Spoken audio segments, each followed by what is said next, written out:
Hey guys, meteorologist Chris Tomer, and this is the On the Snow Before You Go forecast. We've got some really good snow ahead for the west. I want to show you the odds of best snow on my spider chart. So more purple higher on the web, better odds of snow over the next 5 to 7 days. That's all of Colorado. It's northern New Mexico, all of Colorado. It's the Wasatch, it's the Tetons, it's most of Montana, it's northern Idaho, it's the Pacific Northwest, even California. Very late in the period, we'll see a pretty good surge of snow. Let me just explain what's going on here. So my bullet points. So we're going to enter a drier period now. Our Albuquerque low we had the last couple of days will be moving away. We'll get a drier period for the Intermountain West. 216, 217, probably 218. Then a northwest flow starts to kick in late 218 through 219, 20, 21. That really kicks off the big focused snowfall with jet support across the Tetons and Montana and northern Utah and parts of Colorado. Two storm systems will follow that. 220, 221, 222, 223, somewhere in there. And they'll corral some of that moisture, that cold air and jet energy and drag it south. So we'll be able to distribute some of that snow to California and elsewhere as a result. And looking at big totals and a lot of colder air, so we'll have some pretty efficient snowfall.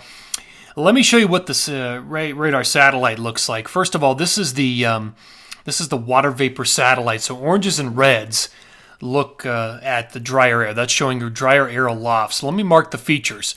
Albuquerque low, moving away.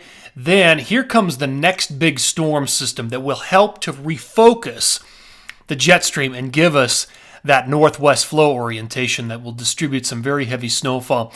And then there's another big low right here behind it that will be one of those storms that comes in and corrals that moisture and drags it south and potentially hits California and the Sierra with some heavy snow. Let me show you what the jet stream is going to look like. This is 220.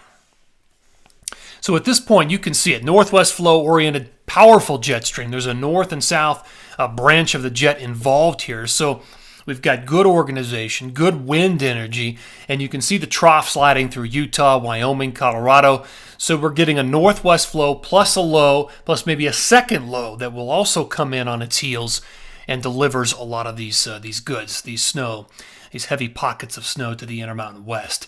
Let me take you back and show you what the forecast radar and satellite will look like. So by the time we get into Thursday morning, Albuquerque low moving away. Now we're in the drier period for the Intermountain West. There's the morning of 218.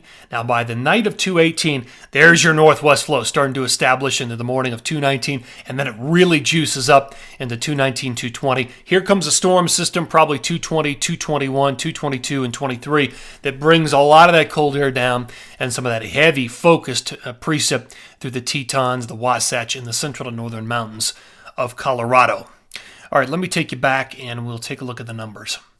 So this is a grand total map, all of 216 through 224. Obviously what stands out, California's back in the snow, and then you've got 2 to 3 feet for the Wasatch and also the Tetons, and 1 to 2 feet for Montana and central and northern parts of Idaho. So again, a really nice focused flow with cold air, a good trajectory out of the northwest, and that dumps snow into the central and northern mountains of Colorado as well, looking at nice totals there of 1 to 2 feet in many places along I-70 and north through the 24th. These are grand totals through the 24th.